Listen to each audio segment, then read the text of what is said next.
આ વ્રત તમારું જીવન બદલી શકે છે. જય શ્રી કૃષ્ણ. હું છું માનસી દેસાઈ, શાસ્ત્રી કૃષ્ણ સખી.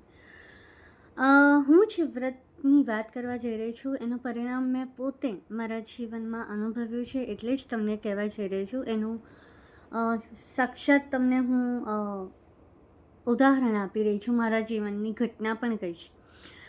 કહેવાય છે કે દેવોના દેવ મહાદેવ પાસે તમે જાઓ તો ધાર્યું તમારું કામ થાય છે. શિવપુરાણમાં તો આના અઢળક ઉપાય છે અને ટૂંક સમયમાં હું એની સિરીઝ પણ મંત્રની લાવવા જઈ રહી છું.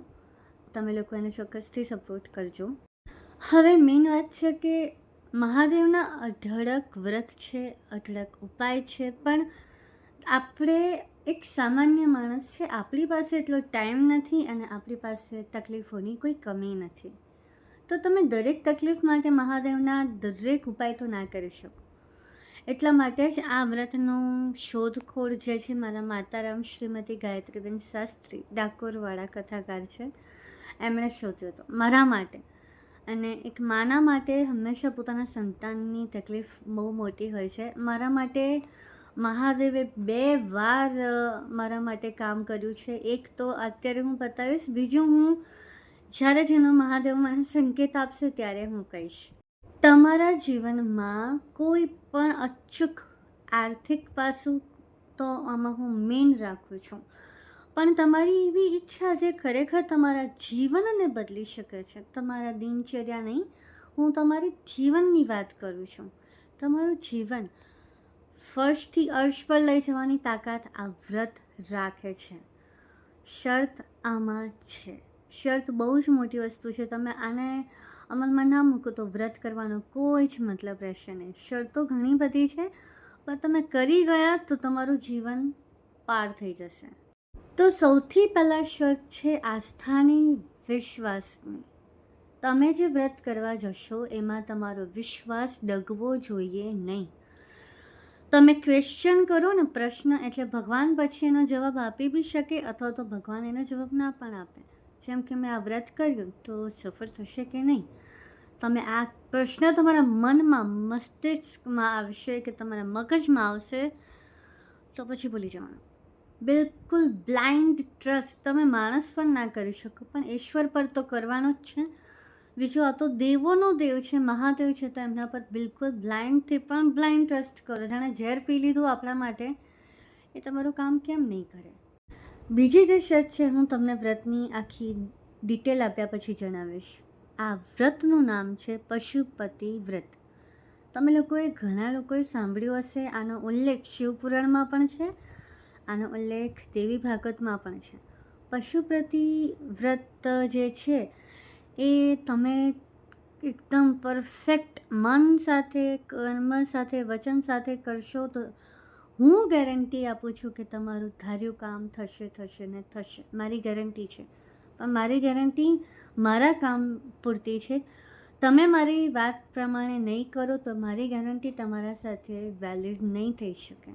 આ વ્રતને કરવાની વિધિ એ રીતે છે કે તમારે સોમવાર કરવાનો છે, જળ સાથે, ફક્ત પાણી પીને, અન્ન ગ્રહણ નથી કરવાનું. પછી સાંજે તમારે ભગવાન માટે ભોગ બનાવવાનો છે. શીરો, કોઈ પણ શીરો હોઈ શકે, પણ શીરો જોઈશે. હવે તમારે 6 દીવા લેવાના છે. એ 6 દીવા તમારે કોળિયું હોઈ શકે. તમારી આસપાસ મંદિરમાં દીવાની ચોરી થતી હોય તો કોળિયું રાખો, નહીં તો પિત્તળ સ્ટીલના રાખો.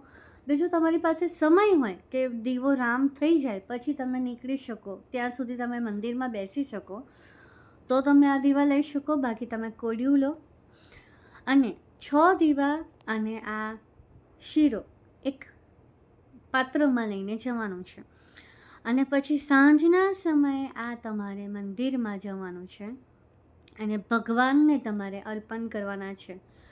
સવારે પણ તમારે દર્શન કરવા જવાનું છે, દીવો કરવાનો છે અને ભગવાનને જલાભિષેક કરીને તમારી ઈચ્છા બતાવવાની છે. કોઈ પણ એક જ ઈચ્છા, એક સાથે અનેક નહીં. એક ઉપવાસ જ્યાં સુધી કાર્ય ના થાય ત્યાં સુધી તમારે એક જ ઈચ્છા માંગવાની છે, ડબલ નહીં માંગતા. સાંજે તમે ભગવાનને જે પ્રસાદ ચડાવો ને, એમાંથી થોડોક પ્રસાદ તમારે તમારા માટે લઈને પાછા રિટર્ન થવાનું છે. રિટર્ન થતી વખતે ભગવાનનું નામ સ્મરણ કરવાનું છે, મંત્ર જાપ કરવાનો છે. ઓમ નમઃ શિવાય પણ બોલી શકો, અથવા તો તમે શિવ મહિમન સ્તોત્ર બોલી શકો, મહામૃત્યુંજયનો જાપ કરી શકો, અથવા હે મહાદેવ હે મહાદેવ મહાદેવ પણ કરી શકો. તમારી જેવી શ્રદ્ધા. આ મંત્ર જોતાં જોતાં પાછા જોયા વગર તમારે તમારા ઘરે આવવાનું છે. એક બીજો 7મો દીવો તમારે કરવાનો છે તમારા મંદિર આગળ. પણ એની પહેલાં મંદિરમાં કરતાં પહેલાં તમે મંદિરથી દર્શન કરીને તમે ઘરે આવો તો તમારે ઘરની બહાર જ ઊભા રહી જવાનું છે, જમણી દિશામાં, ઉંબરાની બહાર સાઈડ. એટલે તમે જ્યાં ઊભા છો ત્યાં જમણા હાથમાં એક દીવો પ્રગટાવવાનો છે અને જમણા પગ દ્વારા જ ઘરમાં એન્ટર થવાનું છે. એ પડીઓ તમારા પાણીયાર આગળ મૂકી શકો, અથવા તો તમે તમારા મંદિરમાં જે દીવો કરશો ત્યારે દીવો કર્યા બાદ એ પ્રસાદી ગ્રહણ કરીને ભોજન કરવાનું ને ત્યાં પણ તમારી ઈચ્છા, એક જ ઈચ્છા બોલવાની છે. આ વ્રતની બીજી શરત, આ માહિતી તમારે યાદ રાખવાની છે, નહીં તો તમે મને કમેન્ટમાં ફરીથી પૂછી શકો છો. પણ બીજી શરત એ છે કે આ વ્રતમાં તમારે એક જ વસ્તુ માંગવાની છે જે મુખ્ય છે. એકવાર જે બોલાઈ ગયું, બીજા દિવસે બીજી નહીં. જ્યાં સુધી તમારી ઈચ્છા પૂરી ન થાય ત્યાં સુધી આ વ્રત કર્યા રાખવાનું છે. ત્રીજી શરત છે, બને ત્યાં સુધી ટાઈમિંગ તમારો ચોક્કસ રાખો, સવારનો પણ અને સાંજનો પણ. ચોથી શરત, શીરો બનાવવાનો જ છે. શીરો નહીં બનાવો તો નહીં ચાલે. આટલી શરતો પર ભગવાન તમને ધાર્યું કામ કરતા હોય તો મારા ખ્યાલથી કોઈ એવો માયનો લાલ નથી જે આ વસ્તુ નહીં પાડે. મારા જીવનની વાત કરું તો મારા આ વ્રતના 3જા સોમવારે મારા લગ્ન નક્કી થયા. મને મારા સખાજી મળ્યા. અને બાકીનું જે પહેલું જે ફળ મને મહાદેવ આપ્યું તો હું પછી કહીશ, પણ જેણે મારા માથે સિંદૂર આપ્યું હોય 3જા જ સોમવારે મને વ્રત ફળી ગયું હતું. અને તમારી ઈચ્છા પૂર્ણ થાય પછી મહાદેવને તમે બ્રાહ્મણને જે આપવું એ આપીને તમે વ્રતનું પૂર્ણાહુતિ કરી શકો છો. જે મને મળ્યું હોય, જો મને મળી શકે ને તો તમે લોકો તો મારા કરતાં ઘણા ગુણી છો ને જ્ઞાની છો, તમને કેમ નહીં મળે? એટલે મારા જીવનનું આ સાચું ઉદાહરણ છે. એના પર ભરોસો કરીને મારા કહેવા પર આ એક વ્રત ચાલુ કરી દો. હું કૃષ્ણને પ્રાર્થના કરીશ કે ભગવાન તમારા જીવનમાં સ્થાયી રૂપે લક્ષ્મી, ઐશ્વર્ય, વૈભવ આપે. જય શ્રી કૃષ્ણ.